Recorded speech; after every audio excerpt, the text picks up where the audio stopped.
Hey guys, my name is Austin Gregory, and in this course, I'm going to teach you how to build a neat little language quiz based on our super quiz game that we built in the last course. This quiz is going to take the things that we built there and expand on a few of the features, add some new features, and just make an all-around better quiz experience while focusing on teaching a language or just a simple idea for a different type of quiz game. So we check this out. I go to new game.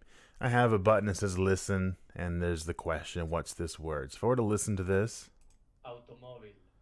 I can hear him say car. Listen for this, what's this word? Casa. Heard him say house. So I just select the correct answer. Now this works the same way as the last quiz game that we did. These are just buttons that you click on and it compares to see if you got it right or not.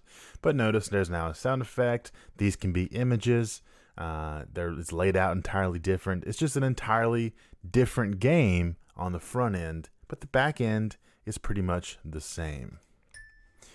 And we get a nice little score screen here. We continue on to the next one. Select an odd number. Now this shows me that there are multiple options for the correct answer. So if I were to pick cinco, I'd be correct. And if I were to pick uno, I'd be correct. If I were to pick cuatro, I would be incorrect. So I can do that for testing. It tells me I am incorrect. And another word for me. Edificio. And that means building. Now, there's also an image template, just like there was in the previous one, but I don't have any that's using that at the moment.